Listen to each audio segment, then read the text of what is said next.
Akaya and Tumon are now open for takeout and free delivery services in selected locations. For more information, call 479-2652 or 3 or 969-2652. Open Monday through Saturday from 11 a.m. to 2 p.m. and from 5 p.m. to 8 p.m. Mezcla Chamorro Fusion Bistro brings you island hospitality with the true taste of modern Chamorro cuisine at the comforts of your own home. They take your favorite local dishes and serve them with extra flair you will only find at Mezcla, a true taste of Guam. Horizon Properties can empathize with individual property owners during this trying time. The last thing you should worry about is collecting rent or sending a repairman to your property. With their web-hosted property management system, Horizon can reach out to tenants, vendors, and owners alike and maintain the current prohibition requirements. Let Horizon Properties take care of it all. Help flatten the curve by remaining safe at home. Call 646-7616 or 777-7792 or visit horizonpropertiesguam.com. Horizon Properties, always there for you. Hofady, this is Kayla from APL Guam. Here at APL, our expertise and extensive network can help you grow your business and reach out to more markets. As a responsible carrier, APL is also committed to a sustainable future, whether it's protecting the environment or investing our efforts in giving back to the community. Our dedicated team in Guam and the U.S. mainland are here to support you. Call 588-4651 or visit apl.com. Tall Tales with Bob Klitzkie is brought to you by Bank Pacific, banking on the Pacific for 65 years. Tall Tales with Bob Klitzkie is also brought to you by Security Title, providing solutions for complex real estate transactions. Welcome to Tall Tales with Bob Klitzkie, the only show on talk radio where common sense is a lot more common. Phone lines are now open at 888-TALK. That's 888-8255. And now, The Point proudly brings you Tall Tales with Senator Bob Klitzkie. A well-regulated militia being necessary to the security of a free state, the right of the people to keep and bear arms. It might get a little sticky once in a while when the power is out for a few minutes, but the power comes back on, and your right to keep and bear arms was not infringed during those 19 minutes where Tall Tales wasn't on the air, and I expect people all over the international radio listening audience were freaking out saying, oh gosh, no Tall Tales today? What am I going to do? But here we are. I'm here, the Real Joe Cruz. Say good afternoon to the afternoon radio listener. Good afternoon. Yeah. Good afternoon. Yeah, the Real Joe Cruz was scurrying around here to get the power back on, get the systems restored, to calm the talk show host. It's all a go, sir. Yeah, here we go. All right. Well, I have a little squib here on the Second Amendment. And it's from the Federalist, and the Federalist is a website that talks about federalism the way, given the meaning that federalism really means, like what we used to have in the United States before we switched from a federal government to a national government. So the Federalist, Scottish gun case denials signal conservative justices don't trust Roberts with the Second Amendment. I touched on this yesterday. The U.S. Supreme Court's decision to pass on nearly a dozen gun-related cases is breathtaking, not in the denial of hearing any, but in the seeming admission that the conservative associate justices think Chief Justice John Roberts can't be trusted to protect the Bill of Rights. That's pretty strong language. That sounds like something I'd say. You know, I'm no Supreme Court lover. The nation's top court denied petitions for writ of certiorari to 10 cases. The National Shooting Sports Foundation, the Firearm Industry Trade Association, submitted amicus curiae briefs in 2 of those cases. Those cases, Worman versus Healy and Mance versus Barr, centered on fundamental rights to acquire firearms, to exercise the right to keep and bear arms.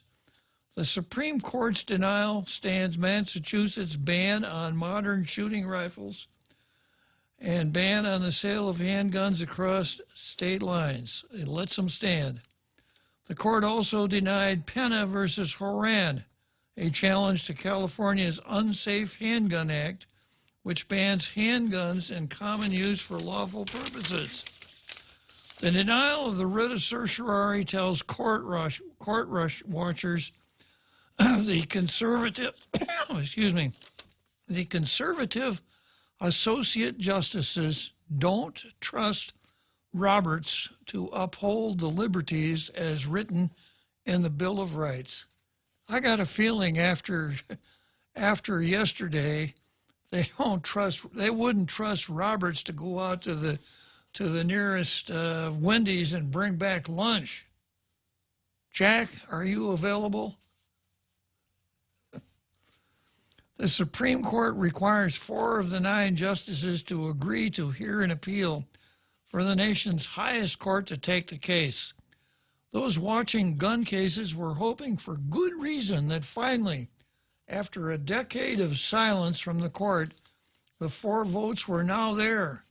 4 justices, Thomas, Alito, Gorsuch, and Kavanaugh, have all recently expressed frustration with the court's unwillingness to address infringements on Second Amendment rights.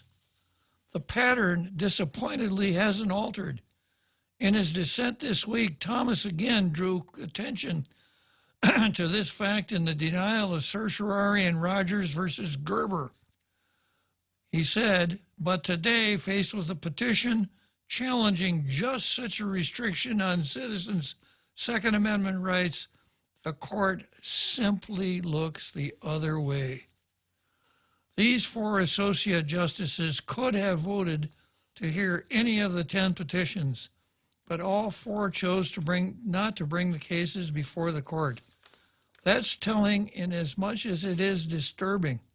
The fact that 4 justices who complained the court needed to hear Second Amendment cases passed on 10 chances to do so tells us much about the court's swing vote. So there's more in this article here about the various cases and about Heller and McDonald, etc. But when you come right down to it, there were 4 justices here. Thomas, Alito, Gorsuch, and Kavanaugh. And what was it that they did that was important, Real Joe Cruz? It's not what they did, sir. It's what they didn't do. It's what they didn't do. Yeah. How could that possibly be important? Well, it's their lack of action, sir. Can you explain? I think because they didn't trust that one justice because he's basically a sheep in wolf's clothing. Sheep in wolf's clothing, huh? Yeah. All right. So it's not what they did; it's what they didn't do. It's just like the Sherlock Holmes investigation, where they found out who committed the crime because of what the dog didn't do. He didn't bark, so he knew who the person was. The dog must have known the bad person because he made no noise about it. So it wasn't what the dog did; it's what the dog didn't do. Yes, sir. Very much like that. So it's not what the 4 conservative justices did. It's what they didn't do, sir. What they didn't do. Yeah, well, and pretty insightful. The reason that they didn't grant cert, because they didn't want that case, any one of those cases, to come before the Superior Court to see Mr. Justice John Roberts side with the 4 liberals and take us backwards on Second Amendment. So this lends a little bit of understanding to the extremely bitter fights that occur in the Senate when it's time to confirm a justice of the United States Supreme Court. And if the Republicans are in control, they're looking for conservative justices. If the Democrats are in control, they'll settle for liberal justices, but they'd much rather have radical liberal justices. But it's almost like a Forrest Gump, you know. Mama always used to say that Supreme Court justices are just like a box of candy. You never know what you're going to get. So we thought we had it wrapped up. Five conservatives. And what happened? 4 of the conservatives don't trust Roberts. And then on the matter of the definition of the word sex, not only did Roberts jump ship, but even Gorsuch jumped ship. And we thought, man, this is going to be our guy. And of course, I explained that I'm disappointed, not only because I don't like the result, but I really was extremely shocked at the reasoning or lack thereof that Gorsuch brought to that case. And if you are a big fan of democracy, Gorsuch's decision was anti-democratic because it took what everybody would agree was the plain language that the United States Congress used and turned it inside out and made it mean something that the Congress not only hadn't thought of, they couldn't even possibly have thought about it at the time that legislation was passed. So it just goes again to show that my theory that we have a Congress that has 3 houses, the lower house is called the House, the next higher house is called the Senate, and the uppermost house is called the Supreme Court, because it can all by itself overrule the 2 lower houses and, if it feels like it, amend the United States Constitution. Not good at all. That's why I'm so hot on this idea that we don't have a federal government anymore. We have a national government, and the power is concentrated in the District of Columbia, not in the various states, as it would be if we had a federal government. And more, the power has shifted to the non-political branch, the least democratic part of our whole government. The 9 politicians in black robes, the so-called justices of the Supreme Court.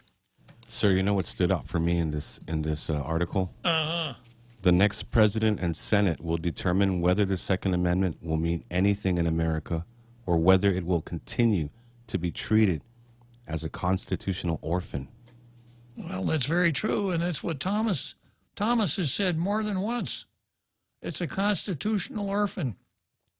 The 2 cases were decided, Heller and McDonald, and since then, 10 years have gone by, no more cases.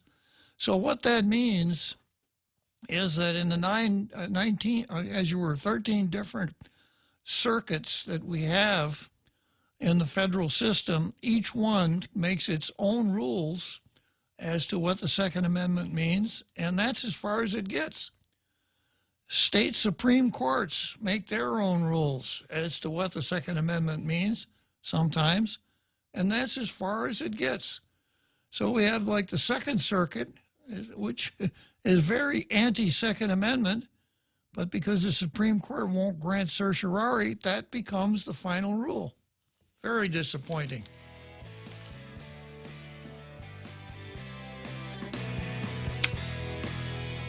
The Extra Point with Jerry Roberts of Guam Training. Hi, I'm Jerry Roberts, and every day on The Ray Gibson Show, I get to comment on the incredibly diverse, fun, challenging, sometimes frustrating, often exciting, but always interesting world of work. I hope you'll be there with us. You can find daily transcripts of The Extra Point at guamtraining.com. Tune in every weekday morning at 7:20 for The Extra Point with Jerry Roberts, brought to you by Guahan Insurance Services and First Hawaiian Bank on 93.3 The Point. As we stand up to coronavirus by standing back with social distancing, Bank Pacific reminds you that you can come to the bank without going to the bank. Use many of our other delivery platforms like online banking at bankpacific.com, accessing cash at our ATMs, shopping with our debit cards. For businesses, we have secure cash and check drop windows, and we are employing a new smarter mobile app with remote deposit capture in the next few weeks. We're all in this together, and together we will win. Bank Pacific. Brothers but branches, we place roots. Member FDIC. Tall Tales with Bob Klitzkie is brought to you by Horizon Properties. Call 646-7616 or 777-7792. You can also visit them at horizonpropertiesguam.com. Now, more Tall Tales with Bob Klitzkie. spitting truth like watermelon seeds at a summer picnic. Call now, 888-TALK, 888-8255. Rujo Cruz, is the phone system working? I think it is. It's just acting kind of funny. Ever since the power went on and off, I tried to reset it already, sir. Okay. Is the aircon working? I'm not sure about that, sir. It's getting a little warm. Mm-hmm. Well, be that as it may, let's go straight to Zemi Ikotny.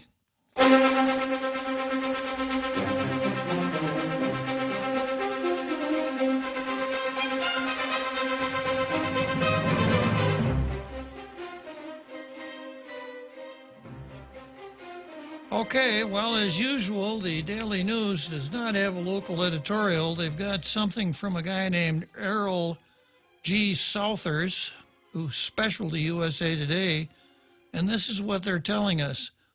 Defunding police could backfire.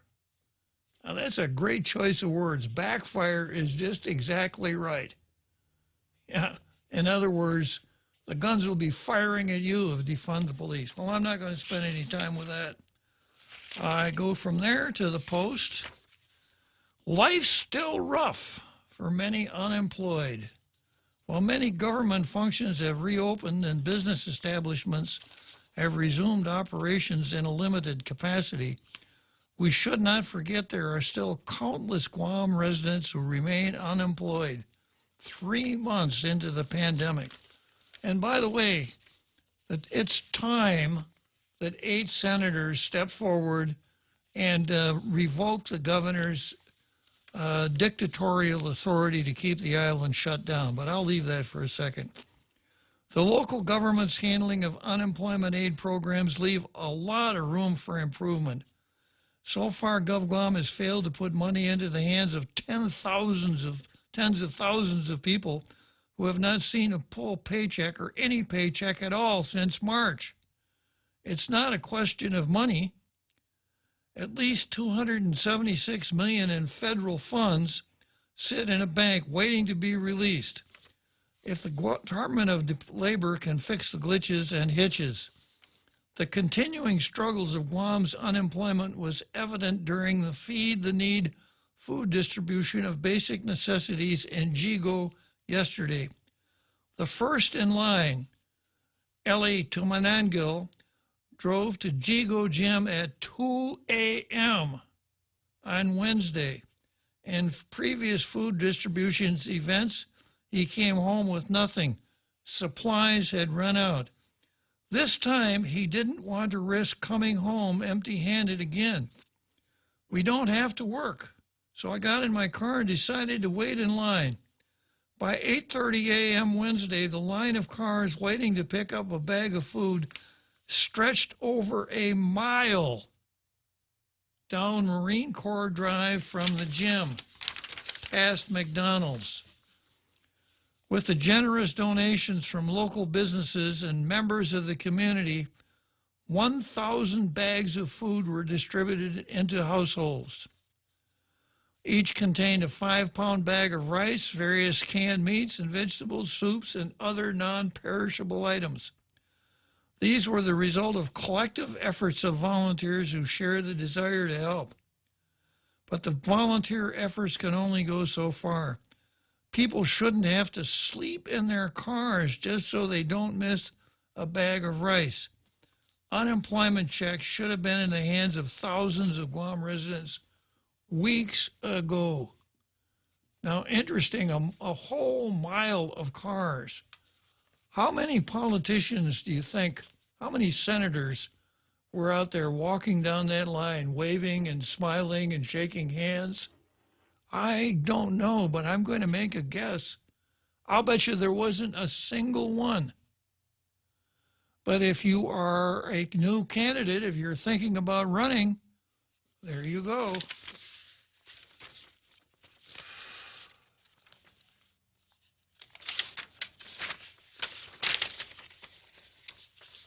Okay, so from that editorial, I'm going to go to an item that ran sort of as a news item in the Post, and it's entitled Allow People to Have Their Lives Again, and it ties in very nicely with the editorial. As Guam gradually lifts restrictions for businesses, some are now saying it's time to fully reopen the island. Phil Flores. Phil Flores, you've heard of him, Real Joe Cruz? Yes, sir. Yeah. We had a discussion about Phil Flores yesterday, as it was actually a horticultural discussion. Remember? Yeah, it was about the roots. Yeah, yeah, Where there's place branches, they place roots. yeah. It's Bank Pacific, sir. That's it. Phil Flores, Bank Pacific president and member of the Rotary Club of Guam, spoke with the Post following the club's first physical meeting earlier this month. Flores said the predictions of how devastating the Wuhan virus would be to the island didn't pan out. Quote, "We were supposed to have overflowing ICUs, and none of that has happened. We've had 5 deaths, and the last one was a couple of months ago, and those people had other morbidities, as we know." While Flores called the deaths due to Wuhan terrible, he said the numbers reported from government testing for the virus speak for themselves. "We've done thousands of tests on most days. There are 0 positives." He said, as far as the second wave, I'm still waiting for the first. Damage to the private sector will take time to repair, Flores said. It's going to be tough for businesses. There are going to be a lot of them that aren't going to be able to come back because they don't have the capital footings. Those that do come back are going to have a tough time, I think at least through the end of the year. The shutdown of businesses has also hit the local government hard. The government has to realize they're broke. They will not admit that, but they are broke. Your hotel occupancy is not coming. Your GRTs, gross receipts taxes, aren't coming in. And they won't come in until you allow people to come back to work and open up the island, said Flores. Allow people to have their lives again. The longtime Guam businessman said the local government should look at the needs of all its constituents, not just its own employees. When I see the legislature talking about paying people double time when there's a line literally a mile long for people with no food, why don't we take a look at our whole island instead of just a large floating block? So here we go, Real Joe Cruz. Tell them, sir. Okay. So today, the coveted blue star goes to none other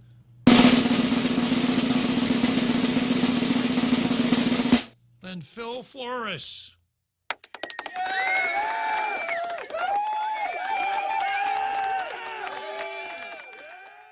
Good job, Phil Flores. Okay. So, well, I was going through Demi and Cudney. I've got a couple of phone calls here. I've got another Joe and the ever-popular Jimmy. Good afternoon, another Joe. Thank you, Bob. All right. Congratulations for the blue star to Mr. Flores, but cautionary tale, be careful what you ask for. You know, we don't want the first wave. That's what I'm trying to say. True enough, true enough. Thank God we haven't experienced the first wave. Yeah. Anyway, so having said that, we need to figure out a way to get. Oh man, someone's calling. Sorry, background noise. We need to get our people out there. If it needs to be stateside, we need to find a way to get them stateside to get opportunities. If they are opening up faster, and we need to address the issue. People are just they're getting pent up, and it might take a little bit longer for people to get really frustrated to the extent that they are stateside. But we want to get there, Bob. You know what I'm saying? Where people are out there on the streets and finding reasons to get out there and protest just to get out. So yeah, I'd say they need to tell us what their plan is for contact tracking, or I don't know, it's the expression, contact tracing, and just work at it. That's what they got to keep doing. And I can't emphasize enough morale. Good. Are you still there, Uncle Bob? I'm still here, Another Joe. So, to emphasize the point, I can do so in a tune which I can attempt to represent here. And that's the first. I don't know if that's distinguishable. It's supposed to be bridge over river quiet. Yeah, I picked up on that. Yeah. In other words, we need to get mobilized. We need leadership to keep people active, to keep their minds and their bodies busy. Because if anything, that's what's going to undo us health-wise and morale-wise. So I'll just leave you with that thought, Bob, and keep listening to your sage wisdom. Well, I'll say one thing, Another Joe. It's always better to wear out than to rust out. There you go. All right, Bob, take care. Thank you, Another Joe. Okay, and then from there, we go straight to none other than Jimmy. Good afternoon, Jimmy. Oh, howdy. I got two things to talk about. Bumper music and colonization. Bumper music and what? And colonization. Okay, go ahead. Yeah, bumper music. You ever hear that song, Wild Thing? I have, yeah. Okay, yesterday we was talking about, what's her name? Janela Carrera? Yeah, uh-huh. With her soft porn tape. Mm-hmm. I think, well, she'll never be a Japanese porn star. But maybe whenever you talk about Janela Carrera, you put the Wild Thing on. I hear what you're saying, and that's the kind of thing I would do. Unfortunately, with running Facebook Live, if we try to run any bumper music that's copyrighted, Facebook dumps us immediately. It's bumper music. Yeah, Wild Thing. Facebook doesn't care. That's why I at the beginning, there was a time I used to talk about Take 5, because that's my favorite bumper music, but we can't even use that. That's why I don't do Zuckerberg. Okay. It's Facebook. Anyway, colonization. Uh-huh. You know, the Spanish colonized our beloved fellow Guamanians for 300 years. I know that, Jimmy. Yes, all of our beloved fellow Guamanians were slaves for 300 years. Slaves of the Spanish. And then the Americans came and they said, hey, you're not slaves of the Spanish anymore. You're free. We're going to give you a full day's pay for a full day's work. And all the beloved Guamanians said, half a day, half a day. Takes a while to sink in, don't it? Are you having fun there? Another real Joe Cruz? Always, sir. Well, that's good. Yeah. My best 2 hours of my whole life, sir. I could understand that. Yeah. You're very fortunate to be the producer of Tall Tales. Okay, so we got another Joe and Jimmy, and so I better hang up on Jimmy here. Can you cut me in on it, real Joe Cruz? I'm just laughing because of Jimmy's explanation of the past. Okay. All right. He has a way. He has a way, sir. He certainly does. He has a way with words. Yeah, he really does. Well, he's a Missouri boy, so it kind of comes natural to Jimmy. Okay, so the card for today, of course, I've got Troy versus Janela, which is morphed into Janela versus Troy, also referred to as Janela's Revenge. I've got Tina versus Emergency, the Attorney General versus the Sunshine Law, Separatists versus Salvatoris, which is a holdover from yesterday's card where we had Taitano versus United. I've got the government of Guam versus the national government. Dan Ho versus Guilt. Joe San Augustine versus Phil Tydenko, and this is about Stand Your Ground if you're interested in that. And I think that's pretty much as far as I'm going to get with it today. Okay, so we start out here with what had been on the card as Troy versus Janela, going back to the time when Janela mooted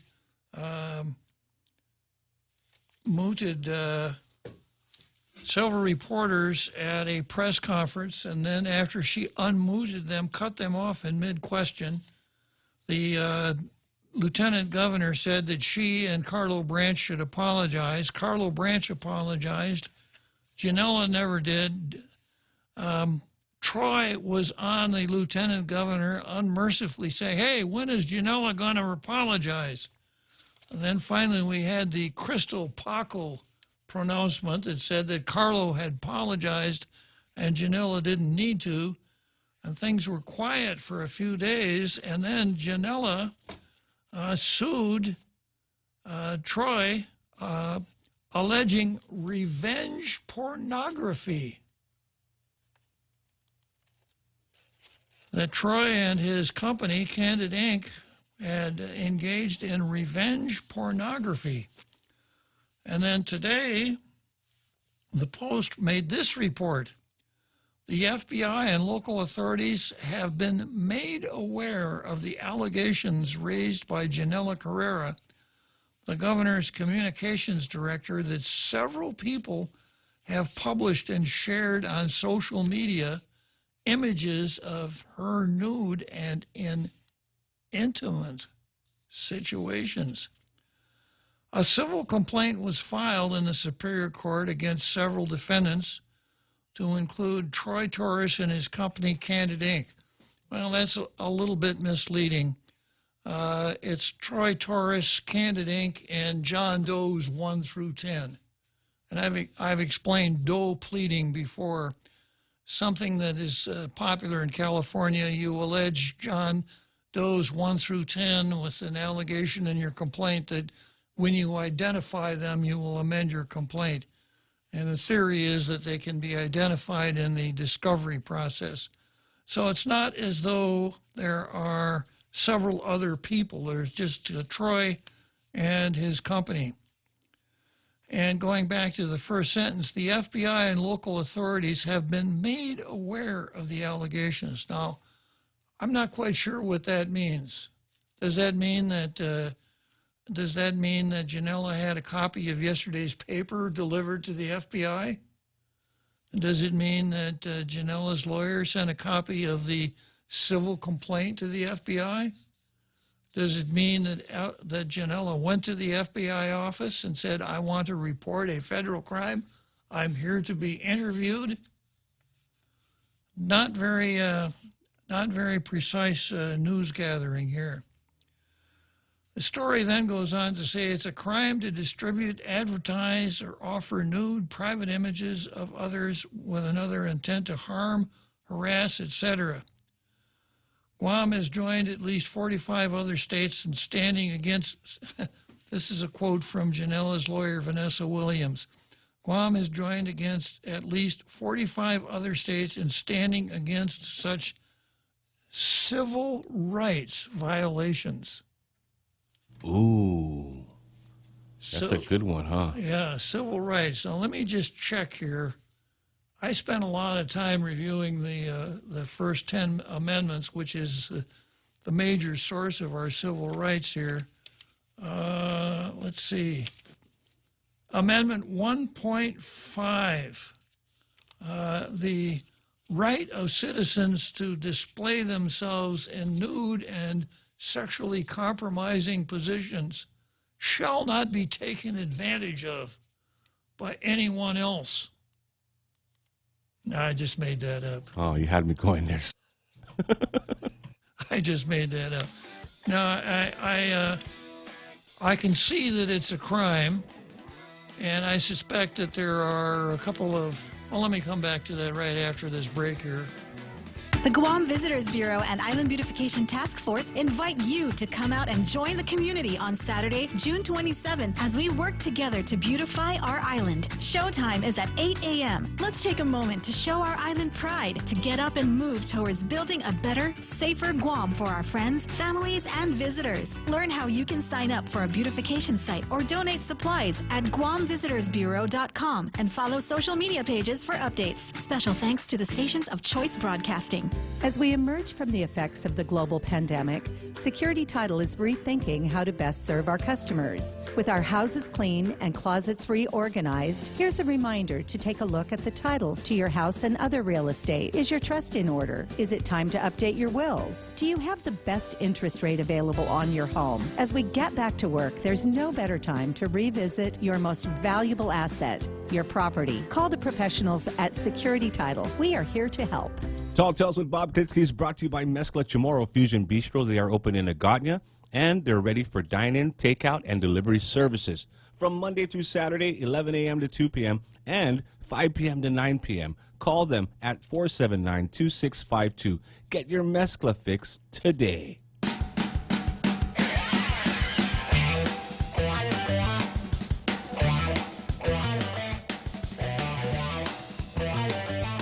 Kind of sounds like 70s pornographic music, sir. I wouldn't know. I'm glad you don't, sir. I could count on you. To me, Deep Throat only goes back to Watergate. Absolutely, I don't sir. know that it means anything else. Okay, so I'm looking at this sentence here. Guam has joined at least, this is from Vanessa Williams, Guam has joined at least 45 other states in standing against such civil rights violations.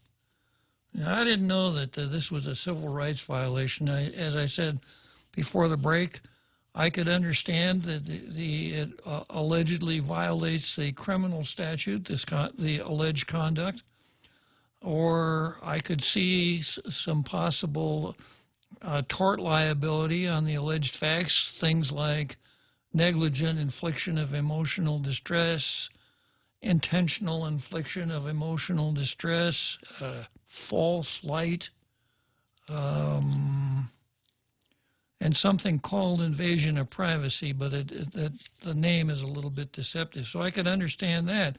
I could see tort liability, and in the face of the statute, I could see potential criminal liability, but I don't see a civil right here. Unless Vanessa Williams is saying that everyone has a somehow constitutionally protected right to do embarrassing videos of, I got to be careful here, themselves. And if anyone grabs that embarrassing video and shows it to someone else without permission, this violates a civil right. That's a new one on me. Okay. Due to the nature of the defendant's conduct, it's obviously an extremely trying time for Ms. Carrera and her family. She thanks all of those who have extended their hand in friendship and support and stand against such outrageous conduct. With this action, Mrs. Carrera, I don't see people using that appellation much anymore. She's Mrs. Carrera. Oh, she is? Not Ms. Carrera. I had no idea, sir. Yeah, and the way that this is being laid out here by her lawyer, Vanessa Williams, due to the nature of the defendant's conduct, it is obviously an extremely time for Mrs. Carrera and her family.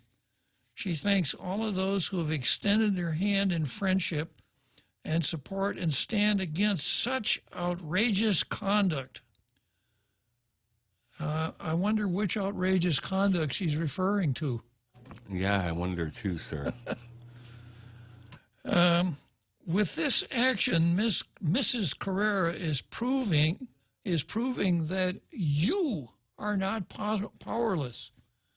So I guess if you wanted to make those kind of videos, Real Joe Cruz, Mrs. Carrero is proving that you would not be powerless. True, sir. I bet you never thought that you were. Honestly, sir, I never did. Yeah.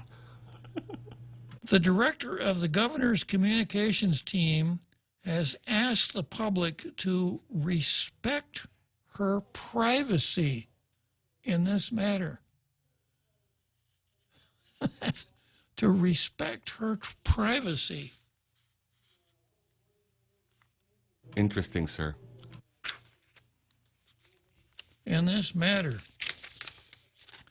Carrera has asked the court for a temporary restraining order and a jury trial to address the allegations.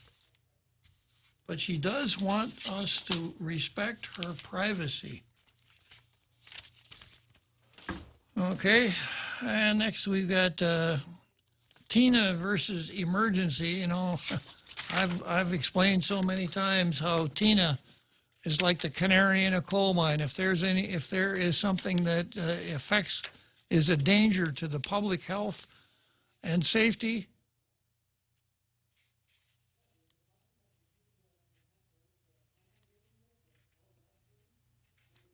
Tina is right on it.